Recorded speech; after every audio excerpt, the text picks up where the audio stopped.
आप सभी को जय मसीह की। तो जो आज हम वचन इस वीडियो में बताने जा रहे हैं, जो बहुत इम्पोर्टेंट वचन है, प्रभु के आगमन का दिन के बारे में हम ये वचन बताएंगे। तो इस वीडियो को पूरा ध्यान से वचन को सुनना कि परमेश्वर का पवित्र वचन आपसे क्या कहता है। तो इस वचन पे विश्वास करना और जिनको विश्वास हो कमेंट में आमीन लिखना, वीडियो को शेयर करना ताकि और भी लोग परमेश्वर के वचन को जाने। पिता परमेश्वर आप सबको आशीष दे और बहुतायत से आशीष दे। तो ये वचन पतरस 2 पतरस के 3 का ये वचन लिखा गया है, जो मैं अभी आप लोग को बता रही हूँ परमेश्वर की ओर से। हालेलुया। तो आगे हम वचन को बताते हैं, आप लोग ध्यान से वचन को सुनना। हे प्रियो, अब मैं तुम्हें यह दूसरी पवित्र लिखता हूँ और दोनों में शुद्धि दिलाकर तुम्हारे शुद्ध मन को उभारता हूँ कि तुम उन बातों को जो पवित्र भविष्यवक्ताओं ने पहले से कही है और प्रभु और उद्धारकर्ता की उस आज्ञा को स्मरण करो जो तुम्हारे प्रेरितों के द्वारा दी गई थी। हालेलुया। पहले यह जान लो कि अंतिम दिनों में हंसी ठट्ठा करने वाले आएंगे और अपनी ही अभिलाषाओं के अनुसार चलेंगे। हालेलुया। यहाँ परमेश्वर का पवित्र वचन इस वचन में कहता है, जब अंतिम दिन का समय आएगा आगमन का, तो यहाँ मतलब हंसी और ठट्ठा करने वाले आएंगे जो अपनी ही अभिलाषाओं के अनुसार चलेंगे। हालेलुया। तो इसीलिए आज पूरा वीडियो को देखना, जो मैं आप लोग को इस वचन को बताने जा रही हूँ, जो बहुत इम्पोर्टेंट वचन है। आगे वचन को बताते हैं, और कहेंगे उसके आने की प्रतिज्ञा कहाँ गई, क्योंकि जब से बाप दादो सो गए हैं सब कुछ वैसे ही जैसा सृष्टि के आरंभ से था। वे तो जानबूझकर यह भूल गए कि परमेश्वर के वचन के द्वारा आकाश प्राचीन काल से विद्यमान है और पृथ्वी भी जल में उसे बनी और जल में स्थिर है। इसी के कारण उस युग का जगत जल में डूब कर नष्ट हो गया, पर वर्तमान काल के आकाश और पृथ्वी उसी वचन के द्वारा इसीलिए रखे गए हैं कि जलाए जाएं, और यह भक्तिहीन मनुष्य के न्याय और नष्ट होने के दिन तक ऐसा ही रखे रहे। यस आमीन। हालेलुया।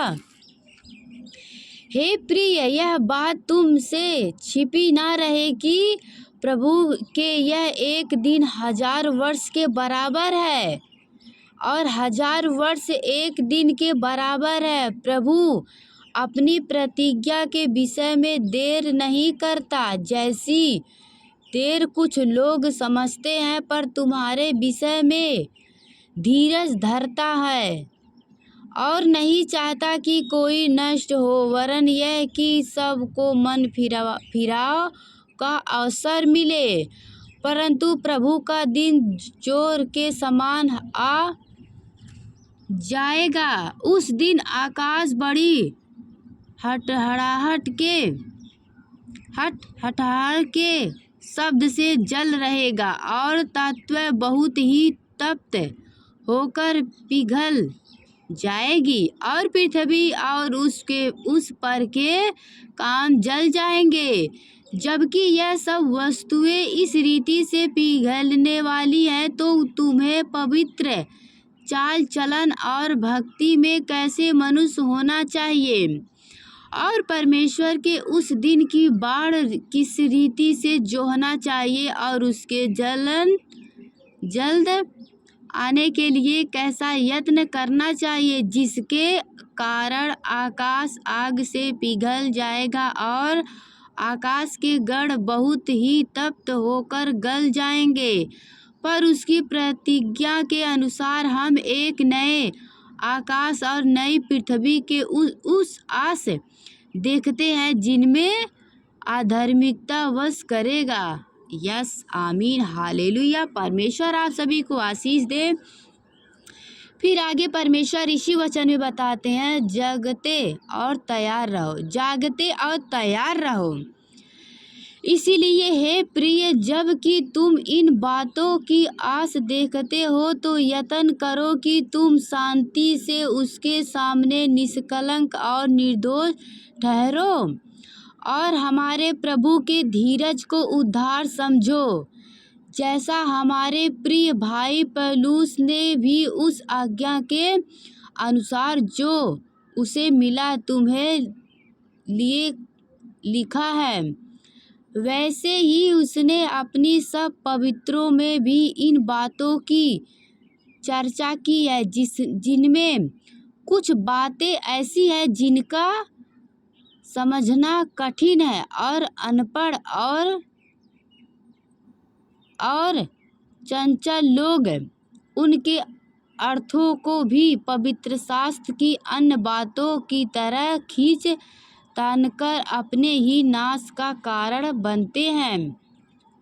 इसीलिए हे प्रिय, तुम लोग पहले ही से इन बातों को जानकर चौकस रहो, ताकि अधर्मियों के भ्रम में फंसकर अपनी स्थिरता को कहीं हाथ से खो ना दो, पर हमारे प्रभु और उद्धारकर्ता यीशु मसीह के अनुग्रह और पहचान में बढ़ते जाओ। उसी की महिमा अब भी हो और युग युग होती रहे। आमीन। God bless you. पिता परमेश्वर आप सभी को इस वचन के द्वारा आशीष दे और बहुतायत से आशीष दे। तो देखिए, हमें धीरज से परमेश्वर का इंतज़ार करना चाहिए और पवित्र शास्त्र में जैसे परमेश्वर ने वचन में आज्ञा दिया है, बिल्कुल उसी प्रकार हमें जीवन बिताना चाहिए, ताकि जब परमेश्वर आए तो हम उसके संग चलने के लिए तैयार रहे। हालेलुया। तो एक धर्मी व्यक्ति बन के रहिए और परमेश्वर की आज्ञाओं पे चलते रहिए। पिता परमेश्वर आप सभी को आशीष दे। एक दूसरे से प्रेम रखिए। God bless you. जय मसीह की।